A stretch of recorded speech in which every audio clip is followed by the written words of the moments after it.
Salam dostlar, Gomi adaylarınız. Bugün nerede biliyorsunuz mu? Bugün Selçuklu devletinin payitahtı, Selçuklu'nun payitahtı olan ve Türkiye'nin en kadim şehirlerinden biri olan Konya'da. Konya Selçuklu devletinin payitahtı olup şoğur vakti özünde bir neçe Selçuklu dövrünün kadimi binalar var ve her hem ayakta ulunluya katıgovi saklanan binalar var. 1200 yıllardan da hatta kıyıskaça şonyalı arkamızda görüyen mescidiniz.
Dostlar şu an Sultan Selim mescidine geldik. Kıyıskaça Görköz'ün yankı dışarıdan hem görköztüm. Şu avlusu. Şöyle.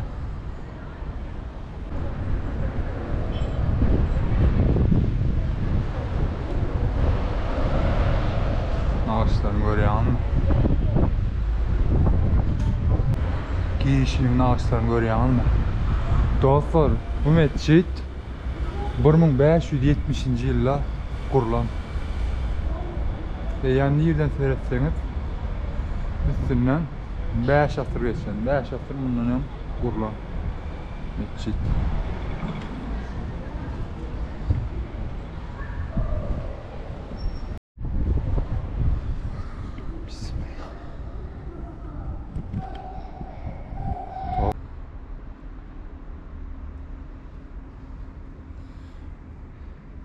Mescidin içi ören ovadan ve ören gol saklanıptır.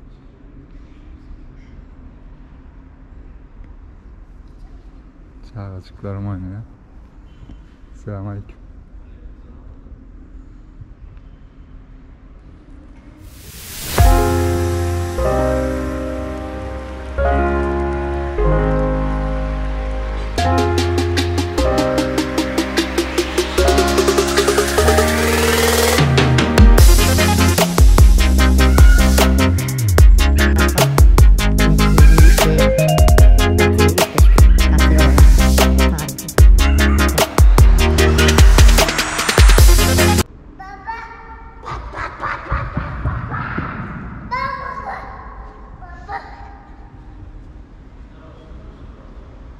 Mescidin içinde çağırlar oynayan bulamıyor.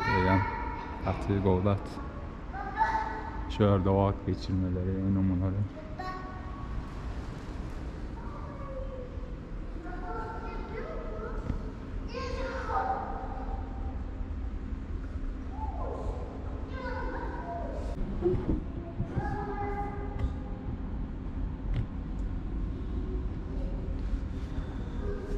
Dostlar, Kıyıskaç Aydam'da meçhidin içi örenliği, nağaçları, içinin ovalanlığı, giymişliği, katı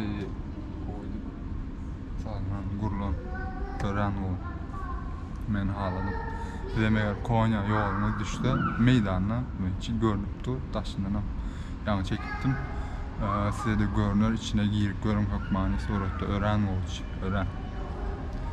tarih ve bizim öyle atalarımızdan kalan tarih, yani Selçuklu dövründen kalan tarihlerin biri. Gelip görün hükmani suratda.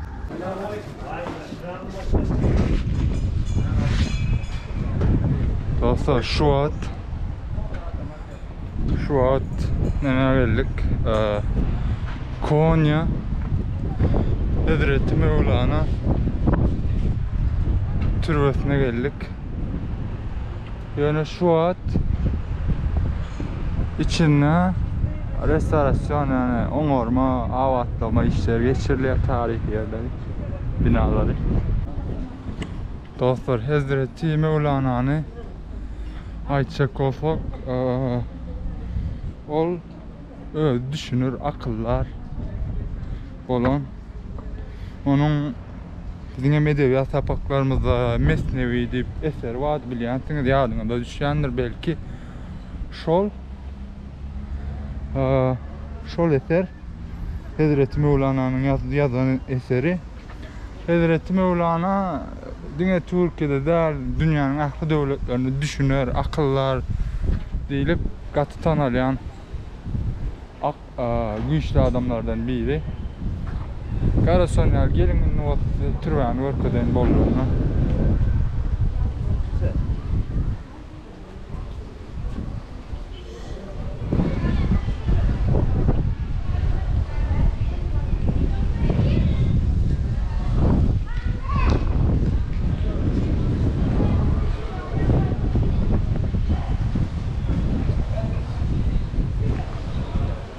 Bunlar şu devirde dervişlerin hücreleri, yani dervişlerin galiyan yerleri. Eken yana şu an yapık.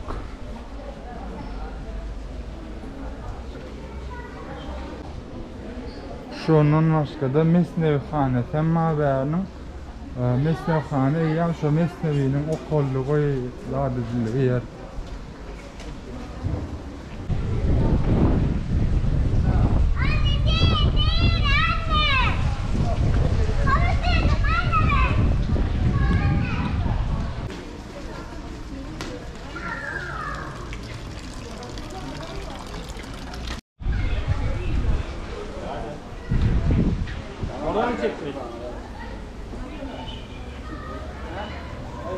Yani Hazreti Mevlana'nın türbesine girdi.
Bunlar Vafa Hazreti Mevlana döneminde yazılan Kur'an-ı Kerimler ve mesneviler var.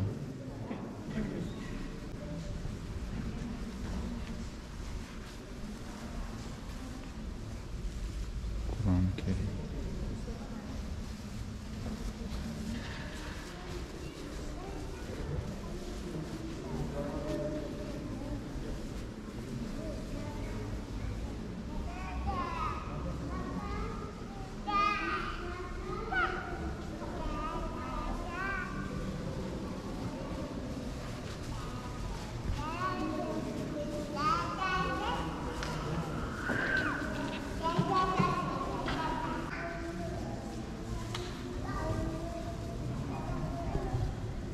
Bu Selçuklu dövründen kalma 13. yüzyıldan kitap kalyan ya.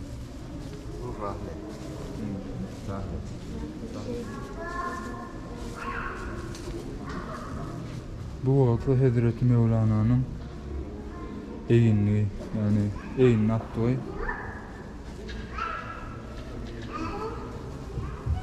attığı eşi var ya da yani.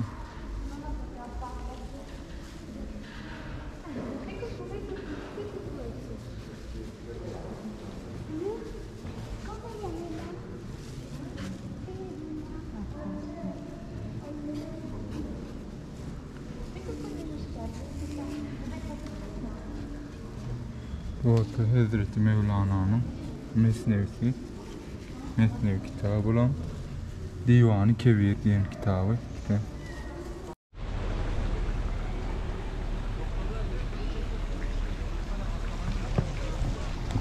Dostlar, indi nerik gelip bilýäňiz, menne arkamızda duran Şeyh Tebrizi mescidi ve türbesine geldik.